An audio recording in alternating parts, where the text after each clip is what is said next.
Alright, so I'm gonna make a custom brake line for my Harley, or my chopper, and there aren't that many videos out there for this, so I wanted to create one to show you the process from the beginning till the end. I bought these Goodridge banjo fittings, as well as the Goodridge brake line. So I bought them from TC Bros choppers. So the line is part number 11600109, and this 90-degree banjo fitting is part number 11600114. That's a 3/8 inch brake line fitting, and then this is a 20-degree brake line fitting, 3/8 inch, part number 11600112. So the problem with these fittings in this line is that either the line is too wide or the fittings are too narrow, and you can't slide this piece down. See, this piece you're supposed to put on here and slide it past, so the line comes out here, so you can flare it out with like a screwdriver or something. And even when I remove the clear coat here, which is what I'm gonna do on the line, it can only go up to where the clear coat begins, and it's just a little too narrow to go past it. And I was like trying to pull it with pliers, and I can kind of slide it a little bit, but that's not, they didn't make it right. This should be narrower, or this should be wider, so you can slide it past. So the only solution I found was to actually remove the clear coat further down, put the fitting on, and then it's gonna have a gap that's gonna have no clear coat, right? So that's why I have this shrink wrap that has adhesive. It's lined with adhesive, it's marine grade, that I can put over at the end, and that will close that gap. So the braided line is not exposed. It has a clear coat over it. So with this style, basically this little piece, I forgot the name of it, goes in there, and then later on when you screw this in, it kind of expands it and closes everything in. So I'll show you how I'm doing this. These are some of the tools that you need. I got adjustable wrench so I can help me screw this piece on. Got these wire cutters, these wire cutters too, that to cut the whole line. These ones are just to cut the end of the braided parts if it's sticking out. I got these pliers. Once I cut the line kind of flattens, so you gotta kind of straighten it, make it more round. Got a screwdriver because you need to flare out the braided part of the line, so this brass insert can fit in. And to remove this clear coat, I'm using a pipe cutter for copper pipes, because I can rotate it around and create a nice circle, but you can use razor blade or utility knife or anything like that and cut it around.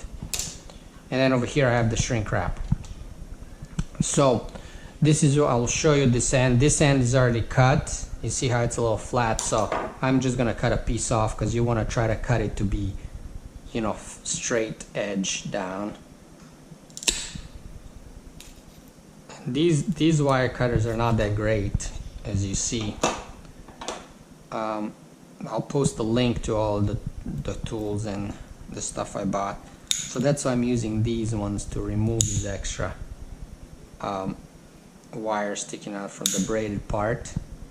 Okay, so now I'm going to use these pliers to straighten to make it more round again. Okay.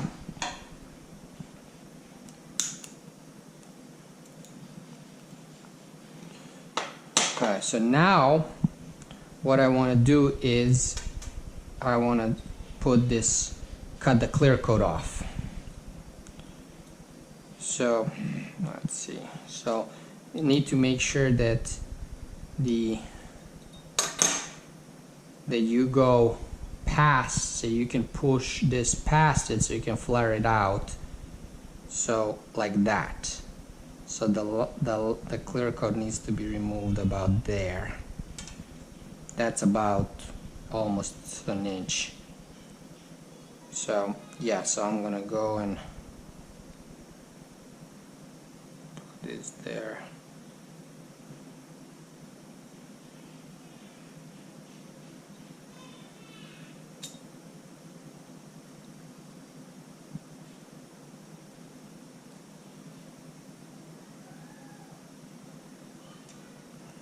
Just line it up to make sure I got enough of a, I can move it a little to the left. Okay, there we go. So when I slide it in, I'm gonna have the hose sticking out a little bit. Okay, so now I'm just gonna rotate it just like you would cut a copper pipe, tighten it.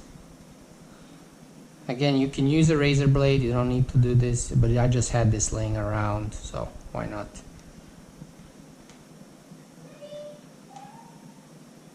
Tighten that a little bit more.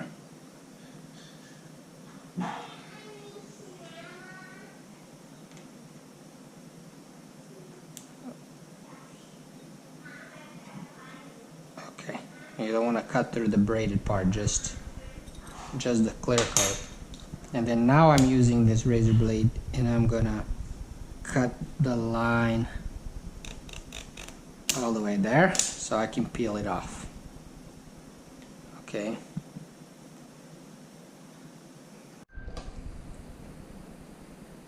Now that we have the clear coat removed, you take this part of the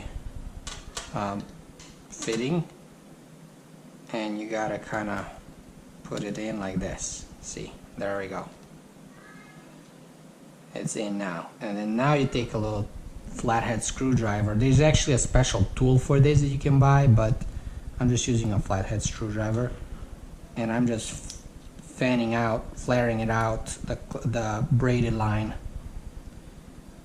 Flaring that out.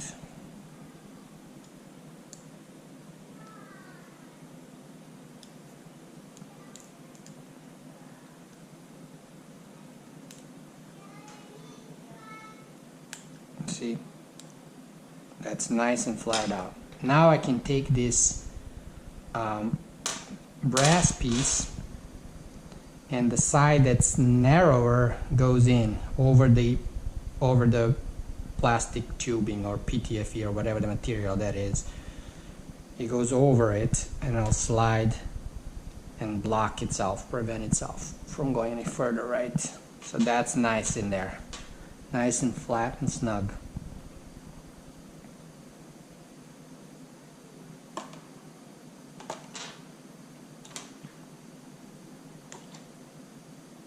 Yeah, I gotta press it up to go all the way in. There we go. That looks pretty good there. Okay, and now can slide this over, back over it. Now one thing you got to remember is that you have the shrink wrap on for this first one. Well, actually even for the second one, 'cause actually no, the shrink wrap can go over this wider part, so you need to put the shrink wrap from the other side, or you put the shrink wrap first before you put the fitting on. See, because the shrink wrap is going to go like this. Yeah. Okay, I'm going to keep pulling this out because I need to reveal enough of the threads that the other piece can grab on. Okay, there it is. Take this piece now, you put it in, and now you need to screw it on.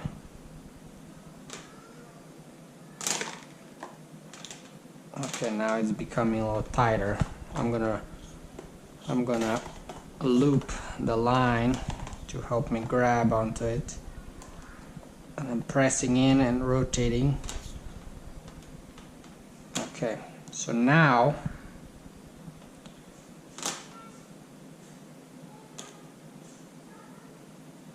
what I can do is I can get a wrench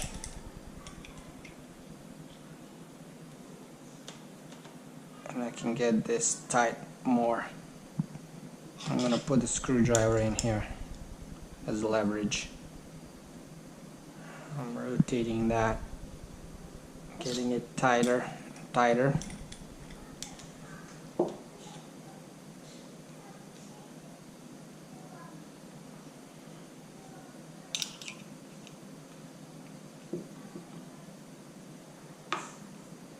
And it's expanding that tube inside, getting it all airtight.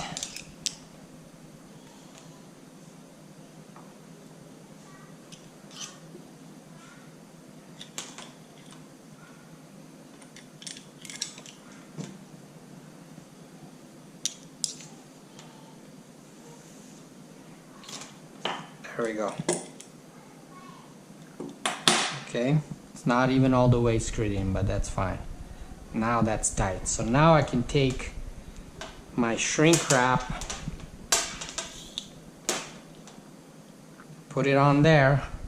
Now I don't have my heat gun here with me, so I'm just using a lighter, which is not the ideal thing, but you know, it's gonna make it a little stained, like dark grayish on it. But this is for my rear brake. It's not gonna be really visible anyway, so it's fine.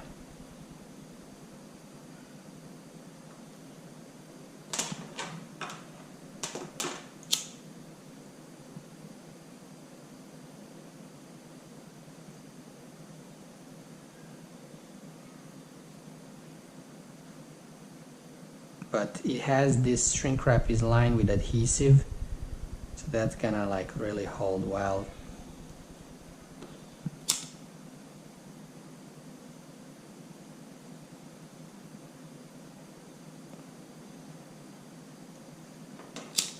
This is what you gotta do because they didn't, Goodridge didn't build these fittings or the line right. It's, you know, not matching, or that's not the right size. And I think I got the right parts right, that they should be going together well. So this is my solution. You know, unfortunately not ideal, but it looks pretty decent, right? And once, if you were to use a heat gun, you wouldn't have this grayed out part here. It would be more clear.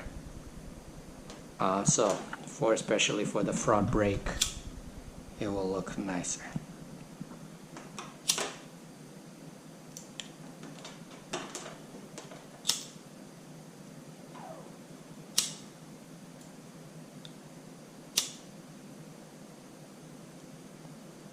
So that's it.